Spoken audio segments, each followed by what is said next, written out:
Hello, it's me, Mr. Grrr. So this video is just going to be me rambling on for a while. I'm going to try and not stumble over my words too much.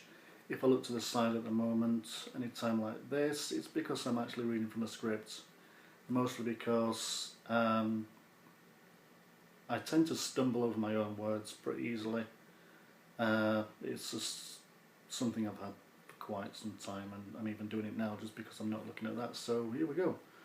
Right, so I started this channel well over a year ago. I didn't post anything on it for quite some time. If you're watching this on Minds, then I started that channel fairly recently, just a couple of months ago. But I'm talking mostly about the YouTube channel. I didn't post anything on it for quite some time. I did have a few ideas of what I'd create on it, but things just didn't get any further than the planning stage, mostly because of procrastination. I can never say that word. And so for ages the channel was just pretty much unused.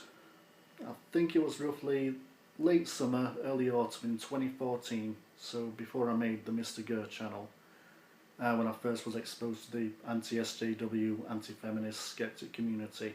And yes, I'm using the word community as loosely as possible here, but for a lack of a better label, to be honest. So the video that really opened my eyes was one by Thunderfoot, titled If Men Acted Like Feminists, parodying the Feminist Frequency videos Women vs. Tropes series. I had actually seen that video that it was parodying a couple of months beforehand. Someone of a more feminist nature linked it to me, knowing that I was a gaming fan and she wanted my take on it. At that time I pretty much was oblivious to the man-hating patriarchy blaming third-wave feminazis at the time, since I didn't really have a Twitter account and I didn't go onto Tumblr. However, I could tell even at that time that the Tropes vs. Women video was very inaccurate, very cherry-picked, and was obviously looking for a problem where there wasn't one. So I pointed that out to my friend that showed me the video in the first place and basically got on with my life. I didn't give it a second thought or anything. That wasn't until I saw the Thunderfoot video tearing Anita Sarkeesian's viewpoints to shreds. That was what opened my eyes to what feminism had become. A very dangerous ideology spearheaded by some pretty disgusting individuals that had absolutely no problems telling outright lies to help push their own agendas. So in short, fuck you Thunderfoot. Fuck you for showing me this world of feminazis and SJWs that try to taint everything they can with their politically correct dogma, and attempt to shape the world in their safe space bullshit. So fuck you and thank you, really. So after watching that video by Thunderfoot, Sargon of Akkad appeared in my suggestions bar. I found myself staying awake long after I should have gone to bed watching all his videos, taking as much information as I possibly could. Mostly because I agreed with the viewpoints that these guys were making, but also because they were clearly intelligent and making extremely strong arguments. So the more I watched, the more similar content creators would show up in my suggested bar. Tildeer, The Amazing Atheist, Armoured Skeptic, Shoe on Head, Undoomed, Computing Forever, Bearing, Some Black Guy, Blair White, Rebel Media, Stephen Crowder, and a shitload of others. Too many to mention.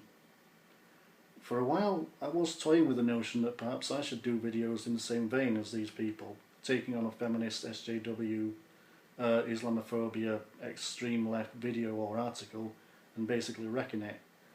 But I decided not to. There were all these other people doing the same thing already, and they were all doing it better than I ever could, so why bother, right? But then I saw that BuzzFeed video, the 37 questions for men, and I just had to respond to it. Even though by the time I did it, it had already been responded to 100 times already, but still I couldn't leave it go unanswered. So even after I uploaded that response video, it was a long time before I did any others. Again, the same reasoning was in my head. There's a lot more content creators who do this kind of thing better than myself. I'm a realist and I'm aware of my limitations. My biggest sticking point is that I have difficulty getting out simple sentences, which is why I'm reading from a script and not looking directly at the camera right now. So it either takes a lot of jump cuts in editing, or like I've done this time, reading from the script. I highly doubt I'll be doing many live streams because I'd either be spending a lot of my time stuttering or long silences while I try to form the right sentences that I'm trying to think of. But anyway, as time went on, I'd see more and more biased leanings on YouTube, Twitter and Facebook. I only use Facebook myself for like keeping in touch with friends and family. I don't rely on it for the news or anything like that. So it doesn't really bother me as such.